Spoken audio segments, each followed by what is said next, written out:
ભાવનગરના નવાપરા કબ્રસ્તાનની 3500 ચોરસ મીટર જગ્યા ખુલ્લી કરવામાં આવી હતી। સિટી સર્વે નંબર 7669ની જગ્યા ખુલ્લી કરવામાં આવી હતી। 25 થી 30 જેટલા દબાણો તેમજ 2 ધાર્મિક સ્થાનો દૂર કરવામાં આવ્યા હતા। 2003માં આ સરકારી જમીન ઉપર દબાણો હટાવવામાં આવ્યા બાદ વખતો વખત આ જગ્યા ઉપર ફરી દબાણો કરવામાં આવે છે। ગેરેજ અને ભંગારની દુકાનો અને ધાર્મિક સ્થાનો અને તેની ઓફિસ સહિતના દબાણો દૂર કરાયા હતા। પોલીસના કડક બંદોબસ્ત સાથે દબાણવાળી જમીન ખુલ્લી કરવામાં આવી હતી। કેસિંગ ગુજરાતી સાથે હિરેન ભાયાણી, ભાવનગર।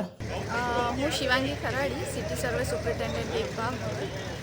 આજરોજ ભાવનગર સિટી સર્વે નંબર 7619ની 3000 ચોરસ મીટરનું અંદાજે દબાણ દૂર કર્યું છે, જેમાં 30 જેટલા દબાણકારો હતા, જે લોકો મોસ્ટલી ગેરેજીસને એવું ચલાવતા હતા અને 1-2 પાકા બાંધકામ હતા, જેમાં રાજ્ય કમિટીની ઓફિસ અને એક દરગાહ હતી। આ દબાણ 2003માં છેલ્લે દૂર કરવામાં આવ્યું હતું અને ત્યારબાદ ઉત્તરોત્તર અહીંયા એન્ક્રોચમેન્ટ થયું છે। હવે ફેન્સિંગ કરી દઈશું અમે, પોલીસનો ચુસ્ત બંદોબસ્ત સાથે છે। કેટલું દબાણ દૂર કરાયું? 3000 ચોરસ મીટરનું દબાણ દૂર કરાયું। કેટલા દબાણો હતા? 30 જેવા દબાણકારો હતા। આજે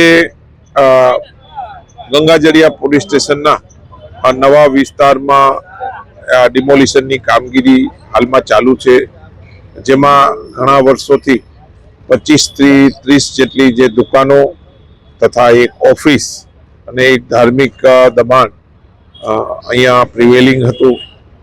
આજે મામલતદારશ્રી તથા સિટી સર્વેના અધિકારીશ્રીઓ સાથે રાખી અને જે પોલીસ જેટલો 100 જેટલો પોલીસનો બંદોબસ્ત, 15 જેટલા પોલીસના અધિકારીઓ તૈનાત રાખી અને મેગા ડિમોલિશનની કામગીરી હાલમાં ચાલુ છે।